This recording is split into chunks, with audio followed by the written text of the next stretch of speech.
So, Mark, that's the first question. Will there be a church that matters to God? If we move to kind of the second circle, will there be a church that matters to the church or people who consider themselves part of the community of faith?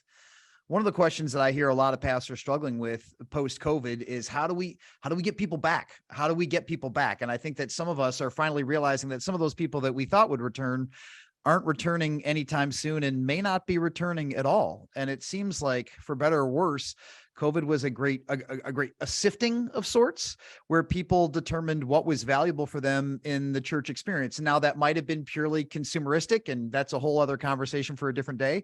But there may have also been some legitimate value crises or cognitive dissonance that people were experiencing. Absolutely. Well, what have been your observations along those lines? Well, I do share the desire to get people back. And I want to come to a modification of that phrase in just a minute.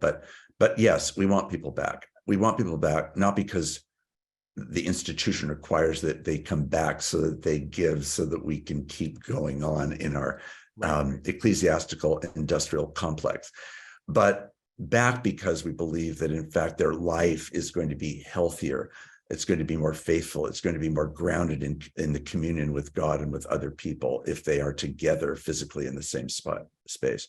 Now, having said that, I do want to modify it slightly by saying I'm also, though, really interested in getting people with. And by that, I'm meaning we may or may not always find that people are going to come all the way back to the regular rhythm of what they've been doing pre-COVID. But with is to say, but don't think that you can do your Christian life online alone. So the next step then is, how do you get people with other people in your church? So maybe the invitation isn't always you need to come back to 11 on Sundays, let's say, but you need to be with people in this communion, and then to create ways online or in person where people can actually be with other people as a local small version of a communion that is really essential for all of us who are seeking to be followers of Jesus. So I think that is a different vocation, and it calls for a different sort of vision of church and how it is that we build it. I remember last week talking to somebody who was describing that their church attendance was still about a third less than they'd ever had it. And they had, I think, by a factor of almost 50% or more, people in small groups than they had ever had. And it was because they had adopted this approach of saying, let's be sure that we're with each other.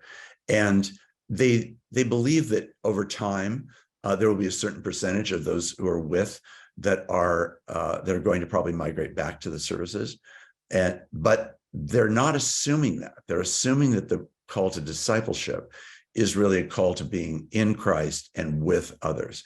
So they've found in a way a different kind of model of how this might actually work. And sometimes they gather in small groups even and then to watch online and interact together after the service, or they sometimes meet simply online as a regular small group with resources that have been created in relationship sometimes to the service of the sermon, or in relationship to other issues that they know people are working on, or Bible study guides, or whatever it might be.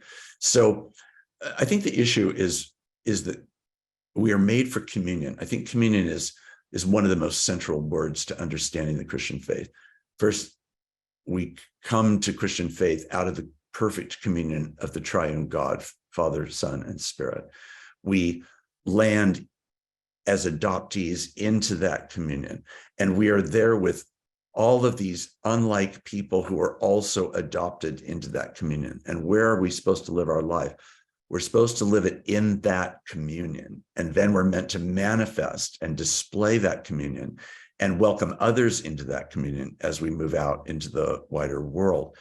So I would just encourage people to use the question of, where are we stimulating communion? What kind of communion are we stimulating? What is it that we believe is the communion that's available to people in their homes online? What is the communion that's available in small groups? What's the communion that's available in a gathered context in corporate worship? There's these various categories to try to again rethink how we're understanding our main enterprise. The thing that dogs us is institutional existence and danger. This is the thing that we often don't talk about, but that is just right here all the time. How do we pay our bills? How do I keep my job? How do we keep the lights on? How do we, this whole thing has been built on a model of attendance that assumes certain things, which I'm for. I'm a whole hog for that. But I will say that the Bible doesn't exactly teach that that's the way that the church has to manifest itself. It has to manifest itself in communion, absolutely. Does that communion have to look like the institutions we've built? Well, that's the innovative inflection point that we're in.